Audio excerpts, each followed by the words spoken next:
Hi dear friends, ഇന്നത്തെ വീഡിയോയിൽ ഞാൻ നിങ്ങളുമായിട്ട് ഷെയർ ചെയ്യുന്നത് ഒരു ചെറിയൊരു വീക്കെൻഡ് വ്ളോഗാണ്. അതായത് ഒരു വ്യാഴാഴ്ച വൈകുന്നേരം ഉള്ള കുറച്ച് വിശേഷങ്ങളും അതുപോലെ തന്നെ ഫ്രൈഡേ മോർണിംഗ് ഉള്ള കുറച്ച് കാര്യങ്ങളാണ് ഷെയർ ചെയ്യുന്നത്. അപ്പോൾ ഈ കുക്കിംഗ് ഞാൻ സാധാരണ ചെയ്യുന്നത് കിച്ചണിലാണ്. അപ്പോൾ ഇപ്രാവശ്യം ഒരു ചെറിയ ചേഞ്ച് ആയിക്കോട്ടെ എന്ന് വിചാരിച്ച് വീടിൻ്റെ പുറത്തുനിന്നാണ് ചെയ്യുന്നത്. അപ്പോൾ കിച്ചൺ വശത്ത് ചെറിയൊരു സൗകര്യമുണ്ട് അതിനുള്ള, അപ്പോൾ അവിടെ വെച്ച് ചെയ്യാമെന്ന് വിചാരിച്ചു. പിന്നെ ഇപ്പം കുക്കിംഗ് പുറത്തുനിന്ന് ചെയ്യുന്നതിൽ വലിയ കുഴപ്പമൊന്നുമില്ല, നല്ല ക്ലൈമറ്റാണ്. പ്രത്യേകിച്ച് വൈകുന്നേരം ആകുമ്പോൾ നമുക്ക് എൻജോയ് ചെയ്ത് കുക്ക് ചെയ്യാനും പറ്റും. അപ്പോൾ അതൊന്ന് പരീക്ഷിക്കാമെന്ന് വിചാരിച്ചു. അപ്പോൾ വീഡിയോ നിങ്ങൾ ഫുള്ളായിട്ട് കാണണം. ഇഷ്ടപ്പെട്ടെങ്കിൽ ഒന്ന് ലൈക്ക് ചെയ്യാൻ മറക്കല്ലേ. അതുപോലെ തന്നെ നിങ്ങളുടെ അഭിപ്രായങ്ങളൊക്കെ കമൻറ്റ് ചെയ്യുക. ചാനൽ സബ്സ്ക്രൈബ് ചെയ്തിട്ടില്ലെങ്കിൽ ഒന്ന് സബ്സ്ക്രൈബ് ചെയ്ത് സപ്പോർട്ടും കൂടി ചെയ്യണേ. അപ്പോൾ ഇതാ ഞാൻ വ്യാഴാഴ്ച വൈകുന്നേരം രാത്രിക്ക് വേണ്ടിയിട്ട് നെയ്പ്പത്തിൽ അരി പൊതിർത്തുകയാണ്. തേങ്ങ ചിരകലാണ് നെയ്പ്പത്തിൽ കാര്യമായിട്ടുള്ള പണിയെന്ന് പറയുന്നത്. അപ്പോൾ ഞാനിത് കഴിഞ്ഞ ദിവസം ലുലുന്ന് വാങ്ങിച്ചതായിരുന്നു. അപ്പോൾ 2 റിയാൽ വെച്ചിട്ട് ഓഫർ ഉണ്ടായതുകൊണ്ട് കുറച്ചധികം തന്നെ തേങ്ങ സാധാരണ വാങ്ങാറുണ്ട്, ഇങ്ങനെ 2 റിയാലിന് കിട്ടിയിട്ടുണ്ടെങ്കിൽ. അപ്പോൾ ചെടിയൊക്കെ അത്യാവശ്യം ചെയ്യുന്നതുകൊണ്ട് തന്നെ ഇതിൻ്റെ ചകിരിയൊന്നും കളയില്ല, അതെല്ലാം ഇങ്ങനെ മാറ്റി ഒരു കവറിലാക്കി വെക്കലാണ്. അപ്പോൾ ആവശ്യം വരുമ്പം നമ്മൾ ഗ്രോ ബാഗിൻ്റെ കൂടി നമുക്ക് ഇട്ട് കൊടുക്കുക. പിന്നെ ചെടീൻ്റെ തടത്തിൽ നമുക്ക് ഇട്ട് കൊടുത്താൽ പെട്ടെന്ന് വെള്ളം ഡ്രൈ ആവാണ്ട് നിൽക്കാൻ പറ്റും. അതുകൊണ്ട് തന്നെ ആ ചകിരിയൊന്നും കളയുന്നില്ല.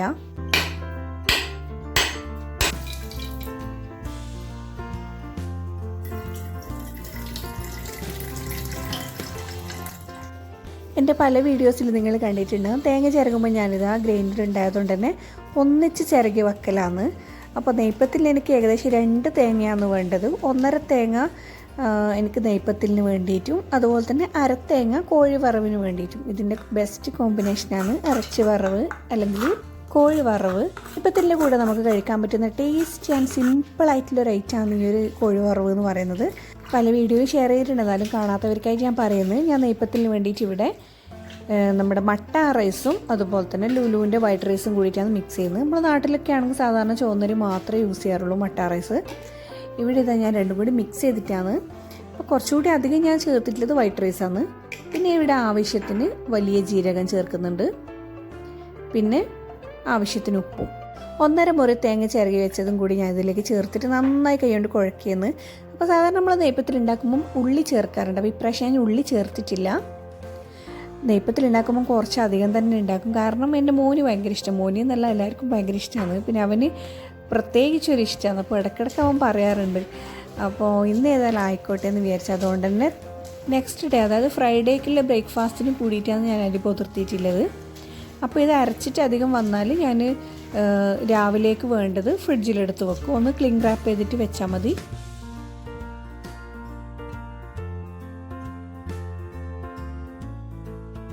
പിന്നെ ഇതാ പുറത്ത് നല്ല സെറ്റപ്പെല്ലാം വെച്ചിട്ടുണ്ട്. ഇവിടെ സ്റ്റൗവും അതുപോലെ തന്നെ സിലിണ്ടറെല്ലാം പുറത്ത് കൊണ്ടൊന്ന് ഫിക്സ് ചെയ്ത്, പിന്നെ പുറത്തുണ്ടായ ഒരു ടേബിളൊന്ന് തുടച്ച് ക്ലീൻ ചെയ്തെടുത്ത് അരി അരച്ചിട്ട് അതും ഇങ്ങോട്ട് എടുത്തിട്ടുണ്ട്.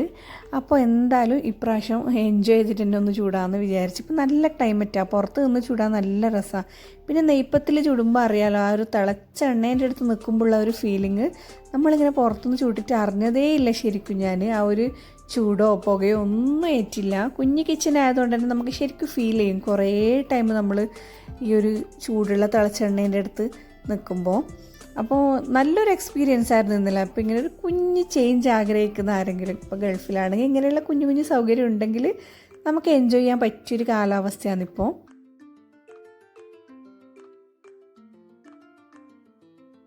വെളിച്ചെണ്ണയിലാണ് ഞാൻ ചുട്ടെടുത്തിട്ടുള്ളത്, അതുകൊണ്ട് തന്നെ പ്രത്യേക ഒരു മണവും ടേസ്റ്റും തന്നെയായിരുന്നു. അപ്പോൾ ബ്രാഹ്മിൺസ് എന്ന് പറഞ്ഞ കമ്പനീൻ്റെ വെളിച്ചെണ്ണയാണ് ഞാൻ യൂസ് ചെയ്തിട്ടുള്ളത്.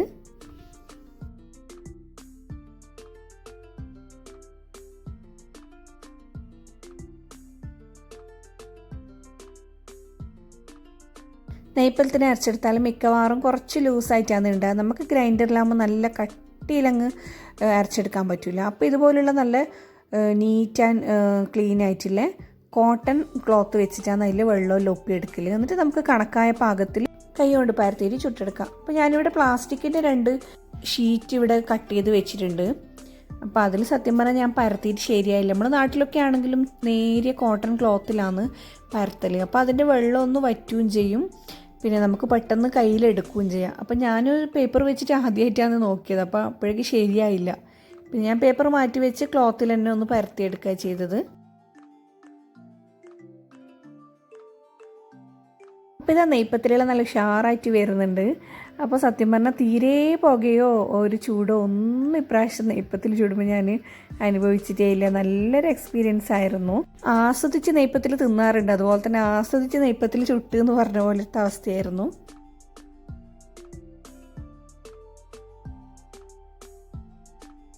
ക്യാമറ ആൻഡ് ഫ്ലാഷ് ലൈറ്റ് മാത്രമേ ഉണ്ടായിരുന്നുള്ളൂ. അതുകൊണ്ട് തന്നെ ഇരുട്ടായത് കണ്ടിട്ട് മുകളിലിതാ ചെറിയൊരു ലാമ്പെല്ലാം കത്തിച്ച് കൊണ്ട് തന്നിട്ടുണ്ട്.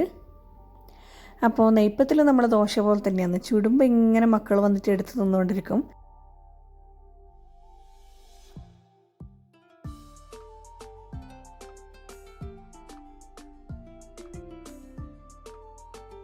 നെയ്പ്പത്തിൽ എങ്ങനെ ചൂടോടെ ചുട്ട് കഴിഞ്ഞ് അകത്ത് കൊണ്ട് വെച്ചിട്ട് പിന്നെ കുറച്ചൊന്ന് റെസ്റ്റ് എടുത്തിട്ട് ഇതാ കറിക്ക് വേണ്ടി ഇറങ്ങിയിട്ടുള്ളത്. ചിക്കൻ വറവിന് ചിക്കൻ നന്നായി കഴുകി കട്ട് ചെയ്ത് വെച്ചിട്ടുണ്ട്. പിന്നെ ഒരു 2 ചെറിയ ഉരുളക്കിഴങ്ങും കട്ട് ചെയ്ത് വെച്ചിട്ടുണ്ട്. പിന്നെ ഇതിലേക്ക് ഉള്ളി, വെളുത്തുള്ളി, ഇഞ്ചി, കുറച്ച് കറിവേപ്പില, അതുപോലെ തന്നെ തക്കാളി എടുത്തിട്ടുണ്ട് കട്ട് ചെയ്തിട്ട്. പിന്നെ അതിൽ തന്നെ നല്ലോണം ഞാൻ ഉപ്പ് ചേർത്തിട്ടുണ്ട്. പിന്നെ എല്ലാ സാധനങ്ങളും പെറുക്കി കൂട്ടി പുറത്തേക്ക് വരണ്ടെന്ന് വിചാരിച്ചിട്ട് പാത്രം ചൂടാകുമ്പോൾ ഞാൻ നെയ്പ്പത്തിൽ ചുട്ട അതേ ഒരു വെളിച്ചെണ്ണ അതിലേക്ക് ചേർത്ത് കൊടുക്കുന്നത്. അത് 2-3 സ്പൂൺ ചേർത്ത് കൊടുത്തിട്ട് തക്കാളി ഒഴികെ ബാക്കിയില്ല ഇഞ്ചി, വെളുത്തുള്ളി, ഉള്ളി, അതുപോലെ തന്നെ കറിവേപ്പില എല്ലാം കൂടി അതിലേക്ക് ഇട്ട് കൊടുക്കാം. തക്കാളി കൂടി ഇട്ടിട്ടുണ്ടെങ്കിൽ പെട്ടെന്ന് വെന്ത് കിട്ടൂല ഉള്ളി, അതുകൊണ്ടാണ്. കുറച്ചൊന്ന് ഉടഞ്ഞ ശേഷം നമുക്ക് തക്കാളി ചേർത്ത് കൊടുക്കാം. അപ്പോൾ ഇതാ നല്ലോണം ഇളക്കി വേവിക്കാം. ഒരു 5 മിനിറ്റ് കഴിഞ്ഞ ശേഷം നമുക്കിതിലേക്ക് ചിക്കനും ഉരുളക്കിഴങ്ങും ഇട്ട് കൊടുക്കാം. പിന്നെ ഞാനിവിടെ ഒരു കപ്പിൽ 1 ടീസ്പൂൺ മഞ്ഞൾപ്പൊടി, അതുപോലെ തന്നെ 2 ടേബിൾ സ്പൂൺ മുളക് പൊടി, 1 ടീസ്പൂൺ വീതം ഗരം മസാലയും കുരുമുളക് പൊടിയും കൂടി എല്ലാം ഒന്ന് കുറച്ച് വെള്ളം ചേർത്ത് പേസ്റ്റ് പോലെ ആക്കിയിട്ട് ഇതിലേക്ക് ചേർത്ത് കൊടുക്കുന്നുണ്ട്. അപ്പോൾ ഞാൻ പൊടികളെല്ലാം എടുത്ത് പുറത്ത് വരണ്ടെന്ന് വിചാരിച്ചിട്ട് എങ്ങനെ ചെയ്യുന്നത്. പിന്നെ നാട്ടിലായാലും ഉമ്മ ചെയ്യുന്നത് കണ്ടിട്ട് ഇങ്ങനെ വെള്ളത്തിൽ കലക്കിയിട്ടാണ് ചേർത്ത് കൊടുക്കൽ. പിന്നെ ഇതിലേക്ക് കുറച്ചും കൂടി വെള്ളം ഒഴിച്ച് കൊടുക്കുന്നുണ്ട്. എന്നിട്ട് എല്ലാം കൂടി നന്നായി മിക്സ് ചെയ്തിട്ട് നല്ല ഹൈ ഫ്ലെയിമിൽ വേവിച്ചെടുക്കലാണ്. അപ്പോൾ വളരെ സിമ്പിളാണ്, നമുക്ക് എല്ലാം കൂടി ഒന്നിച്ച് ചേർത്ത് കൊടുക്കുന്നതുകൊണ്ട് ടേസ്റ്റൊന്നും വലിയ വ്യത്യാസമില്ല, നല്ല ടേസ്റ്റിയാണ് സംഭവം. അപ്പോൾ ഇത് നന്നായി വെന്തതിന് ശേഷമാണ് ഇതിലേക്ക് തേങ്ങ ചേർത്തിട്ട് ഒരു 10 മിനിറ്റ് കൂടി വേവിക്കുന്നത്. അപ്പോൾ നമുക്ക് അടച്ച് വെച്ച് വേവിക്കാം. ചിക്കൻ ആയതുകൊണ്ട് തന്നെ നമുക്കറിയാമല്ലോ പെട്ടെന്ന് വെന്ത് കിട്ടുകയും ചെയ്യും. അപ്പോൾ ഞാനെനിക്ക് കുറച്ചുകൂടി നെയ്പ്പത്തിൽ ചുടാനുണ്ടായിരുന്നു, അപ്പോൾ അതും കൂടി അതിൻ്റെ കൂടെ ചെയ്യാമെന്ന് വിചാരിച്ച്.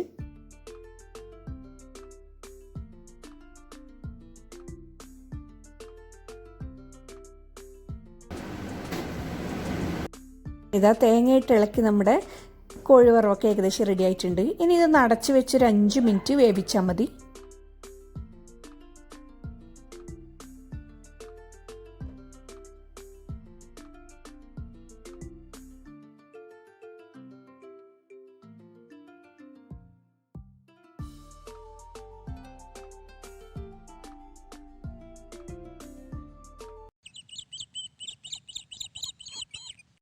അങ്ങനെ അൽഹംദുലില്ലാ വെള്ളിയാഴ്ച രാവിലെ എഴുന്നേറ്റ് പഴംപൊരി ഉണ്ടാക്കാനാണ് വിചാരിച്ചിട്ടുള്ളത് ചായക്ക്.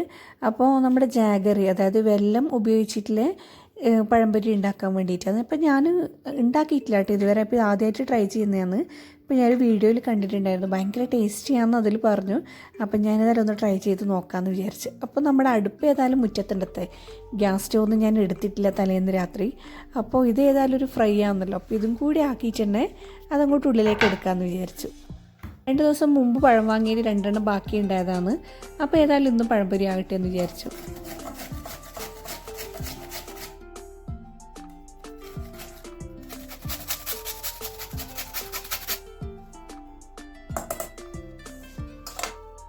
ഒരു വലിയ പീസ് ജാഗറീൻ്റെ പകുതിയാണ് എടുത്തിട്ടുള്ളത്. അപ്പോൾ അത് നന്നായി ചിരകിയോണ്ട് തന്നെ പെട്ടെന്ന് അലിഞ്ഞ് കിട്ടിയിട്ടുണ്ട്. കുറച്ച് സാധാ വെള്ളം ചേർത്തിട്ടാണ് അലിഞ്ഞെടുത്തത്. പിന്നെ ചൂടൊക്കെയാണെങ്കിൽ പെട്ടെന്ന് തന്നെ നമുക്ക് അലിഞ്ഞ് കിട്ടും. അപ്പോൾ അതിൻ്റെ ആവശ്യം വേണ്ടി വന്നില്ല. പിന്നെ ഞാൻ മൈദ വെച്ചിട്ടാണ് ചെയ്യുന്നത്. അപ്പോൾ ഇതിലേക്കുള്ള ആവശ്യത്തിന് മൈദപ്പൊടി എടുക്കുക. അതുപോലെ തന്നെ 1 നുള്ളി ഉപ്പും കൂടി ചേർത്തിട്ട് നല്ല നമ്മൾ പഴംപൊരിക്കൊക്കെ സാധാരണ ഉണ്ടാകുന്ന ബാറ്റർ ഉണ്ടല്ലോ, ആ ഒരു തിക്നെസ് തന്നെ ചെയ്തെടുക്കാം.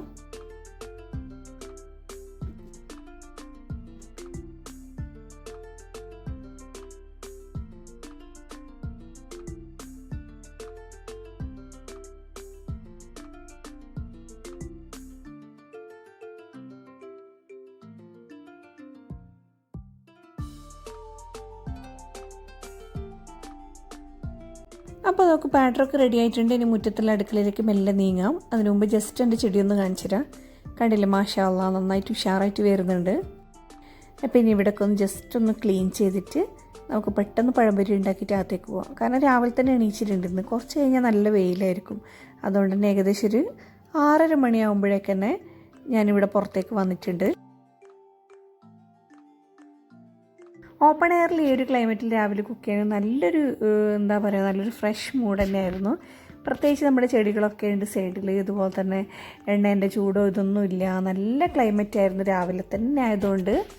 അപ്പോൾ എൻജോയ് ചെയ്ത് പെട്ടെന്ന് തന്നെ പണി തീർത്ത് ഞാൻ അകത്തേക്ക് കയറി. അപ്പോൾ ഇതാ നമ്മുടെ ജാഗറീൻ്റെ പഴംപൊരി റെഡി ആയിക്കൊണ്ടിരിക്കുകയെന്ന്. സത്യം പറയുകയാണെങ്കിൽ ഈ ഒരു പഴംപൊരി ഭയങ്കര ടേസ്റ്റിയാണെന്ന് ഞാൻ പറയുന്നില്ല.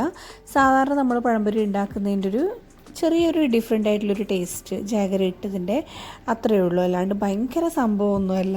നിങ്ങളൊരു വെറൈറ്റി പഴംപൊരിയിൽ ആഗ്രഹിക്കുന്നുണ്ടെങ്കിൽ നമ്മുടെ പൊടിയിൽ ഏതാണെന്ന് വെച്ചാൽ ആ ഒരു മാവിൽ കൂടെ കുറച്ച് ജാഗറി കൂടി ചേർത്താൽ മതി. പിന്നെ നമ്മൾ പഴംപൊരിയിൽ പഞ്ചസാര ചേർത്തിട്ട് മാവ് കലക്കാറുണ്ട്. അപ്പോൾ അതിന് പകരമൊക്കെ ഹെൽത്തിയാണെന്ന് ഇങ്ങനെ ജാഗറി ചേർക്കുകയാണെങ്കിൽ. അപ്പോൾ ഇതൊക്കെയാണ് ഇന്നത്തെ വിശേഷം. വീഡിയോ നിങ്ങൾക്ക് ഇഷ്ടപ്പെട്ടെന്ന് വിചാരിക്കുന്നത്. ഇഷ്ടപ്പെട്ടെങ്കിൽ ഒരു ലൈക്ക് ചെയ്യുക. അതുപോലെ തന്നെ അഭിപ്രായങ്ങളൊക്കെ കമൻറ്റ് ചെയ്യണേ. ഇൻഷാ അല്ലാഹ് വേറൊരു നല്ലൊരു വീഡിയോ ആയിട്ട് വീണ്ടും കാണാം. അതുവരെ ടേക്ക് കെയർ. ബൈ.